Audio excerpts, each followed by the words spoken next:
Hello everyone. Hello, Elise. Welcome to our podcast. My name is Elise and today I will be your host. Today's topic is should artificial intelligence or AI be allowed on campus? Nowadays, many students use AI tools like ChatGPT to help them study. Some students use AI to understand, listen, write assessment, or find some ideas. Some people think students may become lazy if they ask AI too much. So is AI good or bad for students? Today I'm joined by two girls, Azara and Audelia. They will share their opinions about this topic. Welcome Azara and Audelia. Okay, thank you so much, Elise. I'm so happy to join this discussion because AI is becoming an important part of education today. Yes. Okay, and thank you to Elise. I'm also excited to talk about this topic because many students use AI every day. Now let's start with you Azara. Do you think Yes. AI should be allowed at university and give some reason why? Yeah, maybe I think AI should be allowed. For me, AI is learning tools, it's like books or the internet. Yes. Sometimes students don't understand or listen in class. AI can explain the lesson again using simple words. For example, when I study English or mathematics, AI helped me understand difficult topic faster. I can improve learning if students use it responsibly. So I believe AI can help students become better learners. Oh, interesting, Azara. So you think AI is tool to help students learn, not to replace learning, yeah? Now, Adele, do you agree with Azara? Yes, I agree with some of her ideas. AI is useful, but I also think there are some problems. Some students copy answers from AI without reading or understanding them. If students always do that, they may stop thinking by themselves. A study by Cotton and College 2023 says that AI can create problems with academic honesty if students misuse it. So students should ask carefully.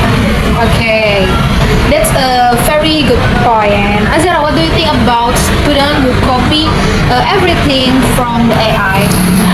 For me, I don't agree with that. Students should never copy AI answer directly. AI should only give ideas or explanation. After that, students should write the assessment using their own words. I think learning is not only about getting good grades.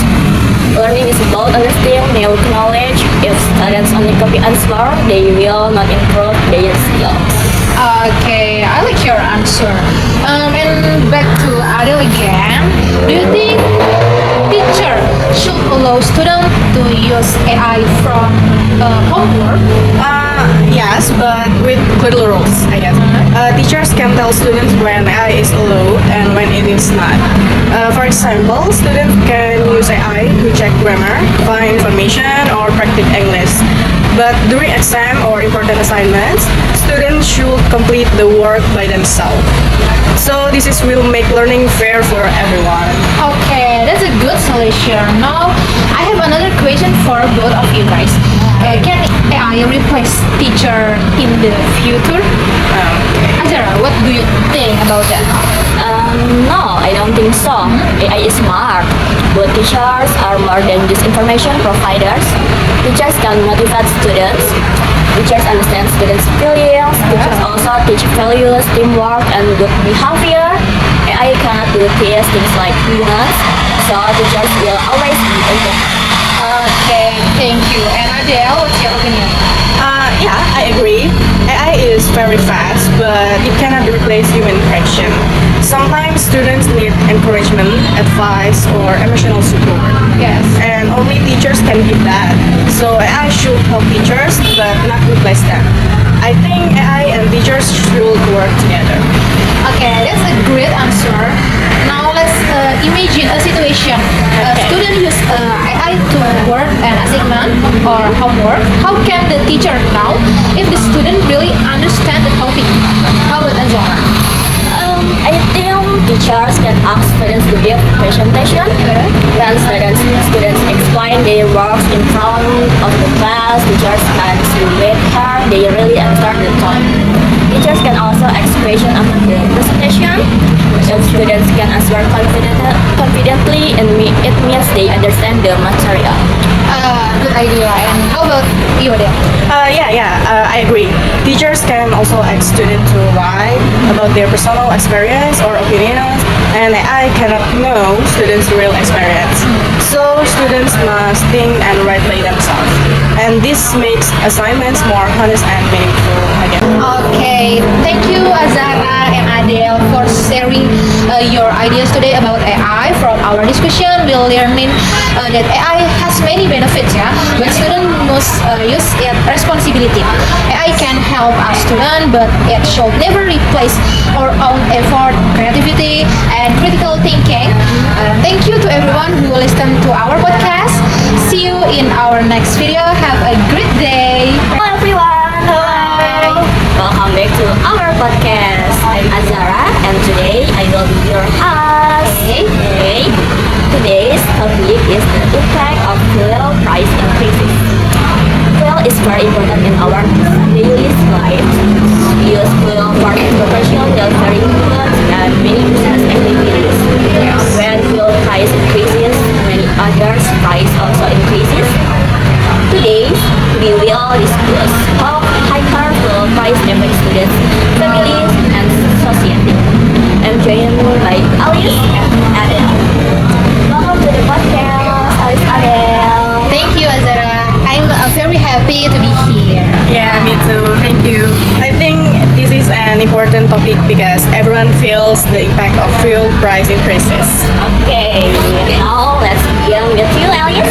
Okay. What is the first impact of fuel price increases that people usually feel? I think the first impact is transportation costs. When fuel becomes more expensive, bus fares, taxi fares, and delivery costs usually increases too.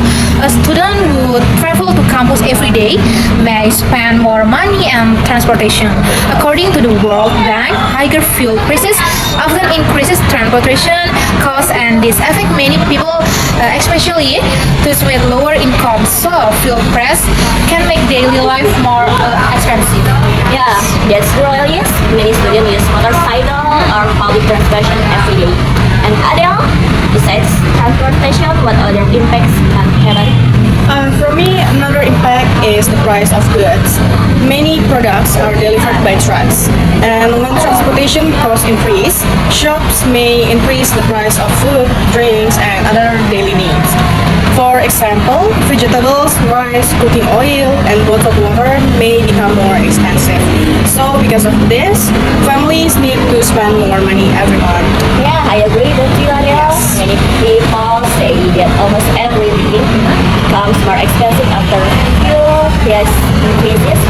Alice, how do you think this situation affect the university students?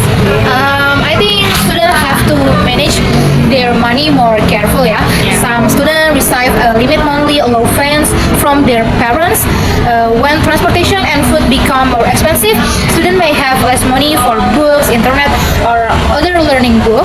Some students may even choose to walking or ride bicycle or use public transportation more often to save their money. Yeah, that's good. Example like this. And Adele, do you think fuel price increases only bring negative effects? Actually, not always. I think there can also be positive effects. When fuel becomes expensive, many people try to save fuel. Some people use public transportation instead of private vehicles, so others begin to carpool with friends, and this can reduce traffic and air pollution. According to the International Energy Agency, using less fuel can help reduce carbon emissions and protect the environment. Yeah, that's an interesting point. Yeah. So, do you think the situation can also encourage people to change their habits? And now I have another question. What can the government do to help people when fuel price increases? And you, Alice? I think the government can provide financial support for low-income families. The government can also improve public transportation so people have cheaper travel options. If buses and trains are comfortable and affordable, more people will use them. This can reduce transportation costs for many families. Thank you, Alice. And you, Adele, what do you think? I agree with Alice. I also think the government should encourage people to use electric vehicles and renewable energy. These alternative can reduce dependence on fuel in the future. And although this can takes time, and it can help solve fuel problems in the long term. Very good, Adele. Now let's imagine the situation. Fuel price increases again next month. As university students, what will you do to reduce your expenses? Alice? First, I will make a monthly budget. Second, I will use public transportation more often. If possible, I will go to campus with my friends so we can share transportation costs. I will also avoid spending money on things that are not necessary. Thank you, Alice. And you, Adele? Yeah, I will do something similar with Alice. I will save fuel by planning my trips carefully. Instead of going out many times in one day, I will finish several activities in one trip. So I will also cook at home more often because buying food outside may become more expensive, and small changes can help save money too. Okay, thank you, Alice and Adele, for sharing your opinion. From today's discussion, we learned that the price increases affect transportation, food price, and people's daily lives. However, we also learned that we can reduce the impact by using fuel, managing our budget, and using public transportation wisely. Thank you for everyone for listening to our podcast. See you in the next episode. Have a wonderful today. Bye everyone. Hello everyone. Welcome back to our podcast. Okay, my name is Adele, and today I will be your host. Our topic today is why university students should learn English. English is one of the most widely used language in the world. Many books, journals, websites, and international companies use English every day. Some students think learning English is very important, while others think it is difficult and not necessary. Today, we will discuss why English is important for university students. And I'm joined by Alice and Ajara. Welcome! Thank you, Adele. I'm happy to be here. Yeah, me too. Thank you so much, Adele. I'm excited to share my opinion about this topic. Okay, so let's start with Alice. Alice, why do you think university students should learn English? I think English is very important because it helps students get more knowledge. Many textbook, research article, and scientific journals are written in English. According to UNESCO, English helps students access information from around the world. If students understand English, they can read more reference and improve their learning. And for me, English open the door to more opportunities. Okay, well, that's a great point. So English helps students learn more, not only in class but also from international sources. Right? Yes. Okay. How about you, Ajara? Do you agree?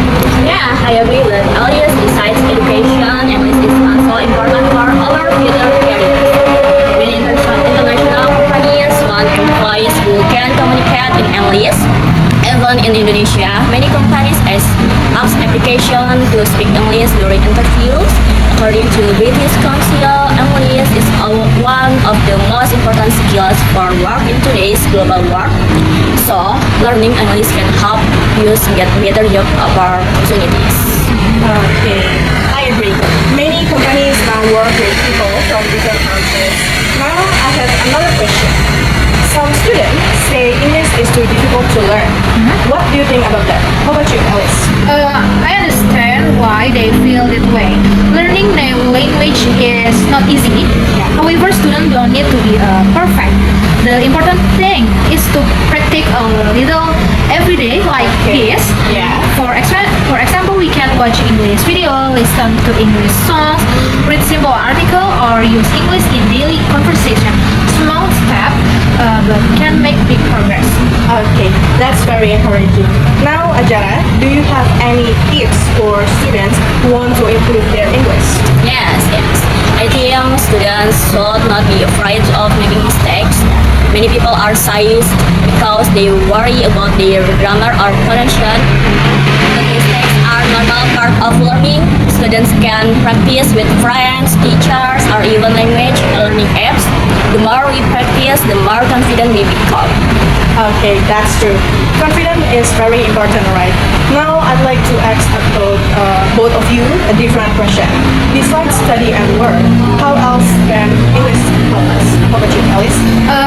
English help us communicate with people from different country.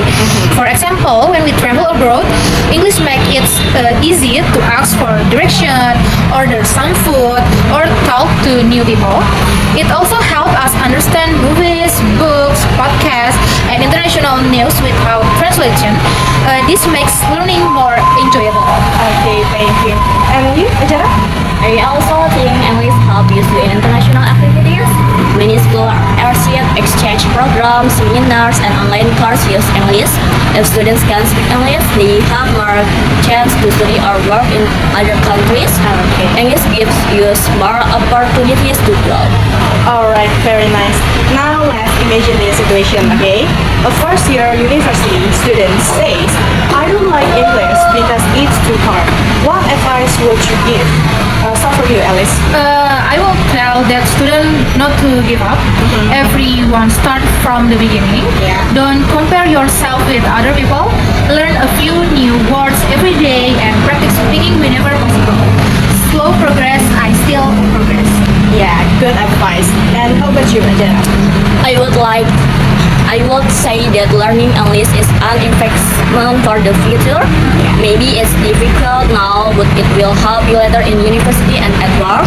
Be patient, practice often, and enjoy the learning process. Thank you, Alice and Ajara, for sharing your wonderful opinions. Today, we learned that English is important for education, communication, careers, and personal growth. Learning English may not always be easy, but with regular practice and confidence, everyone can improve. So thank you to everyone who listened to our podcast. We hope you enjoyed today's discussion. See you in our next podcast. Have a great day.